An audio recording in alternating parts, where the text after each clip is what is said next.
Hello everyone, welcome back to the channel स्रोत आयु। पिछले वीडियोस में मैंने बताया था कि रजिस्ट्रेशन कैसे करना है। इस वीडियो में मैं आपको बताऊंगी कि प्रपोजल सबमिट कैसे करना है और क्या क्या एसेंशियल डॉक्यूमेंट्स रिक्वायर्ड है सबमिशन के लिए। तो चलिए शुरू करते हैं।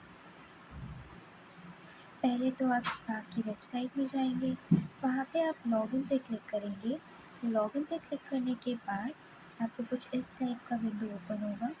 यहाँ पे आपको यूज़र नेम और पासवर्ड और कैप्चा एंटर करने के बाद लॉगिन पे क्लिक करना है। लॉगिन पे क्लिक करने के बाद कुछ इस टाइप का विंडो ओपन होगा। यहाँ पे प्रोजेक्ट पे जब आप क्लिक करेंगे, जो लेफ़्ट हैंड साइड में जो प्रोजेक्ट ऑप्शन है उस पर क्लिक करने के बाद दो ऑप्शन आएंगे, प्रोजेक्ट सबमिशन, व्यू प्रोजेक्ट। जब आप प्रोजेक्ट सबमिशन पे क्लिक करते हैं तो कुछ इस टाइप का विंडो ओपन होगा, जो हमने लास्ट वीडियो पे मैंने आपको बताया था, जहाँ पे आपको गाइड का नेम, रिसर्च एरिया, डिपार्टमेंट, फिर आपकी प्रपोज़ल का टाइटल, इंट्रोडक्शन, ऑब्जेक्टिव्स, वो सारी चीज़ें आपको यहाँ पे मेंशन करनी है। उसके बाद सब चीज़ें लिखने के बाद डाउनलोड एप्लीकेशन अटेस्टेशन फॉर्म, ये भी आपने डाउनलोड कर लिया होगा। आई होप आपने डाउनलोड करके उसे फिल करके स्कैन करके पीडीएफ फॉर्मेट में सेव कर लिया होगा। लास्ट में आपको बताया था, लास्ट वीडियो में मैंने आपको कि उसे पीडीएफ फॉर्मेट में सेव कर लीजिएगा। तो यहाँ तक मैंने आपको बताया था। यहाँ पे आपको सेव पे क्लिक करने के बाद कुछ इस टाइप का विंडो ओपन होगा। ठीक है, यहाँ पे आपकी स्पार्क की आईडी, आधार कार्ड नंबर, गाइड का नेम, स्टूडेंट नेम, सारी डिटेल्स आ जाएंगी। अब यहाँ पे जब आप एडिट पे क्लिक करेंगे तो कुछ इस टाइप का विंडो ओपन होगा। यहाँ पे आप देख सकते हैं क्या क्या चीज़ें यहाँ पे है। पहली चीज़ जो आप ऊपर नोटिस करेंगे, आपकी स्पार्क की आईडी आ जाएगी। जैसे आपने ये वाला पेज तो पहले फिल कर लिया था, पर ऊपर स्पार्क की आईडी जनरेट नहीं हुई थी। जब आप वो सारी डिटेल्स फिल करके सेव करेंगे तो आपकी स्पार्क की आईडी जनरेट हो जाएगी और ऊपर लिखकर आ जाएगा। उसके बाद नीचे जब आप स्क्रॉल करेंगे तो ये सारी चीज़ें आएंगी, project synopsis, application attestation form, institutional ethical clearance. ये सारी चीज़ें आप देख सकते हैं लेफ़्ट हैंड साइड में कौन कौन से डॉक्यूमेंट्स रिक्वायर्ड है। ये सारे डॉक्यूमेंट्स को आपको पीडीएफ फॉर्म में सेव करके रखना है और अपने लैपटॉप या कंप्यूटर या मोबाइल फ़ोन, जहाँ से भी आप कर रहे हैं वहाँ से फ़ाइल चूज़ करके आपको सेव करना है या सबमिट करना है। जैसे प्रोजेक्ट साइनॉप्सिस, मतलब आपने जो प्रपोज़ल रेडी किया था उसको पीडीएफ फॉर्मेट में सेव करना है। ठीक है, और वही वाला उसमें जो प्रोजेक्ट आपने बनाया था प्रपोज़ल, उस पर आपको यहाँ पे हेडर्स में आप अपनी स्पार्क की आईडी डालनी है। यहाँ पे लिखा हुआ है, ओनली द रजिस्ट्रेशन आईडी या Spark ID generated during registration at Spark site to be mentioned at every page of proposal as header. Your identity should not be revealed in proposal. Project proposal must be readable PDF format not exceeding 5 MB. यहाँ पे लिखा हुआ है कि PDF format में आपको submit करना है और 5 MB से ज़्यादा नहीं होनी चाहिए फाइल। ठीक है, मैंने आपको पहले भी बताया था, अपने प्रपोज़ल को वर्ड में लिखने के बाद उसे पीडीएफ में कन्वर्ट कर लीजिएगा। वो पीडीएफ 5 MB की होनी चाहिए और हर एक पेज पे ऊपर आपकी स्पार्क की आईडी होनी चाहिए हेडर्स में। हेडर्स में आप अपनी स्पार्क की आईडी लिखेंगे। ठीक है, फिर एप्लीकेशन फॉर्म जो आपने स्कैन करके फिल की थी उसको पीडीएफ फॉर्मेट में बनाकर यहाँ पे अटेस्टेशन फॉर्म सबमिट करना है। ठीक है, फिर उसके बाद इंस्टीट्यूशनल एथिकल कमिटी, अगर आपने एथिकल कमिटी की क्लियरेंस ले ली है या आपकी प्रोजेक्ट को ज़रूरत है तो आप सबमिट कर सकते हैं। ये नेसेसरी नहीं है अभी इस स्टेप में, आप इसे स्किप भी कर सकते हैं। एनिमल एथिकल कमिटी, ये भी आप स्किप कर सकते हैं।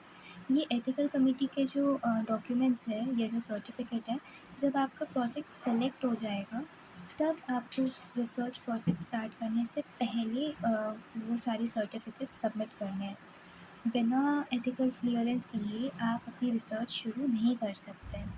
ठीक है, फिर informed consent form, case record form, student questionnaire, ये सारी चीज़ें अगर आपकी कोई ऑब्जर्वेटरी स्टडी है या जिसमें पेशेंट्स के इन्वॉल्वमेंट है, तो उनके लिए ये consent form, case record form या जो आपने कोई क्वेश्चनेयर बनाया हो, तो वो सारी फाइल्स आपको यहाँ पे अटैच करनी होगी।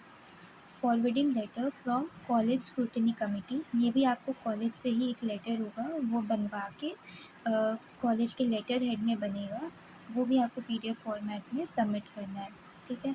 फिर एनी अदर फॉर्म, अगर आपके पास कोई और टाइप का फॉर्म है या फिर जो आपकी स्टडी के लिए रिक्वायर है, कोई क्वेश्चनेयर है, कोई दूसरे टाइप की केस शीट, कुछ ऐसी चीज़ें हैं जो आपने कलेक्ट करी हो जो आपकी स्टडी में नेसेसरी है, तो वो भी आप यहाँ पे अटैच कर सकते हैं।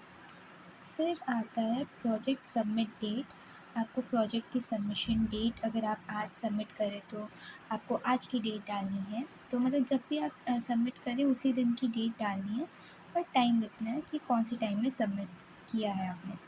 ये सब फिल करने के बाद आप सबमिट पे क्लिक करेंगे। सबमिट में क्लिक करने के बाद कुछ इस टाइप का विंडो ओपन हो जाएगा, ठीक है।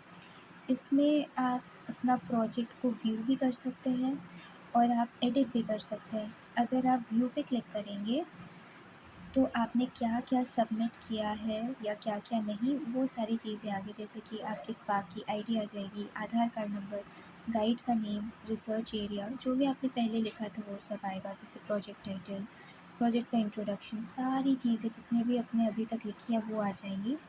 फिर आपने अगर प्रोजेक्ट का साइनॉप्सिस जो पीडीएफ है वो सबमिट किया है तो वो व्यू में आ जाएगा, देखिए यहाँ पे ग्रीन कलर में, मतलब आपने ये सब सबमिट कर दिया है। अगर आप सबमिट नहीं करते तो यहाँ पे ऑप्शन आता कि नॉट सबमिटेड, या रेड कलर में लिखा हुआ आता, ठीक है। ग्रीन में है मतलब आपने ये सारी चीज़ें सबमिट कर दी है।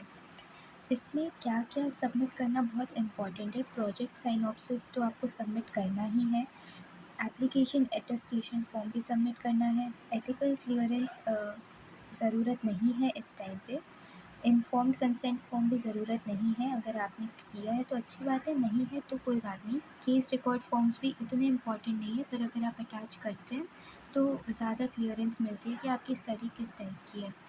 फिर स्टूडेंट क्वेश्चनर, ये आप ज़रूर अटैच करिए, ज़्यादा अच्छा इम्प्रेशन पड़ता है। Forwarding letter from college scrutiny committee, ये भी बहुत इम्पॉर्टेंट है। ये सारी चीज़ें इम्पॉर्टेंट है, मतलब आपका project synopsis, attestation form, forwarding letter, case record form और क्वेश्चनरी, ये 5 चीज़ें इम्पॉर्टेंट है जो आपको सबमिट करनी ही करनी है, ठीक है। उसके बाद आप मतलब बैक करेंगे तो आप ये वाले विंडो पे वापस पहुंच जाएंगे। यहाँ पे आपको कुछ चीज़ अगर एडिट करनी है, जैसे अगर यहाँ पे आपने कोई मिस्टेक करी है प्रोजेक्ट के टाइटल में, इंट्रोडक्शन में, या कोई फ़ाइल आपने गलत अपलोड कर दी हो, तो वो सारी चीज़ें वापस से एडिट हो सकती हैं। तो आप यहाँ पे जाएंगे, एडिट पे क्लिक करेंगे तो आप बाकी चीज़ें एडिट कर सकते हैं, ठीक है। यहाँ पे एडिट पे क्लिक करने के बाद जो वापस से वो विंडो ओपन हो जाएगा, जो भी आपको एडिट करना हो आप वहाँ से एडिट कर सकते हैं। उसके बाद मैं आपको बताती हूँ कि इम्पोर्टेंट डॉक्यूमेंट्स कौन कौन से हैं, जैसे अटेस्टेशन फॉर्म वगैरह आपको कहाँ से मिलेगा। आप स्पार्क की ही वेबसाइट में जब जाएंगे तो नीचे स्क्रॉल डाउन करने पर यहाँ पे एसेंशियल डॉक्यूमेंट्स आएगा, इस एसेंशियल डॉक्यूमेंट्स पे आपको क्लिक करना है। इस पे क्लिक करने के बाद ये सारी चीज़ें आ जाएंगी, देखिए। Annexure 1, studentship program for Ayurveda research camp Spark, मतलब स्पार्क के बारे में जो ब्रोचर है वो पूरा ब्रोचर आ जाएगा।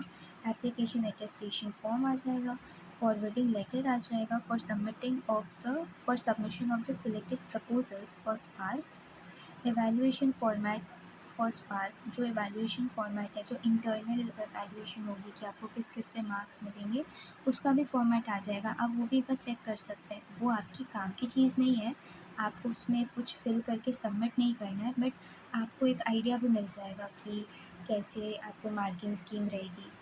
मार्किंग स्कीम के ऊपर भी मैंने एक वीडियो बना रखी है, आप उसको भी एक बार चेकआउट कर सकते हैं, बट अगर आप नहीं देख पाए हैं वो वीडियो तो आप यहाँ से भी एवैल्यूएशन फॉर्मेट चेक कर सकते हैं। फिर यहाँ पे लिखा है account details of the institute for transfer of studentship reward, ये वाला जो है डॉक्यूमेंट, ये अभी तो ज़रूरत नहीं है। जब आपका प्रोजेक्ट सेलेक्ट हो जाता है, उसके बाद आपको एक मेल आता है कि आपको और भी चीज़ें सबमिट करनी है, तब ये वाला फॉर्म आपको प्रिंट आउट लेके कॉलेज के अकाउंट ऑफिस से फिल करके फिर सबमिट करना है। ये अभी बिल्कुल भी नेसेसरी नहीं है। फिर एथिकल कमिटी की क्या गाइडेंस है, जिसमें चिल्ड्रन इन्वॉल्व हो रहे हैं, उसके बारे में भी यहाँ पे दिया हुआ है। और handbook on ICMR ethical guidance, ICMR की जो एथिकल गाइडेंस है उसकी भी हैंडबुक दी हुई है। तो ये सारी चीज़ें आप देख सकते हैं। इसमें से अभी जो एसेंशियल डॉक्यूमेंट है उसमें ये अटेस्टेशन फॉर्म आ जाएगा और फॉरवर्डिंग लेटर आ जाएगा। ये 2 चीज़ें अभी के लिए इम्पोर्टेंट है। ठीक है? So that's all for today. Thank you for watching. अगर आपको किसी भी टाइप का डाउट है तो आप हमें मेल कर सकते हैं या इंस्टाग्राम पे डीएम भी कर सकते हैं। काफ़ी सारे बच्चों को अभी भी प्रपोज़ल लिखने में बहुत प्रॉब्लम आ रही है। अगर आपको पर्सनलाइज्ड गाइडेंस चाहिए तो आप हमें ईमेल या फिर इंस्टाग्राम पे मैसेज करिए। मैं आपको पर्सनली चीज़ें गाइड करूँगी, अच्छे से चीज़ें बताऊँगी कि आपको कैसे प्रपोज़ल लिखना है, या कोई भी स्टेप में अगर आपको प्रॉब्लम हो रही है तो मैं आपको हेल्प करूँगी। तो that's all for today. Bye bye.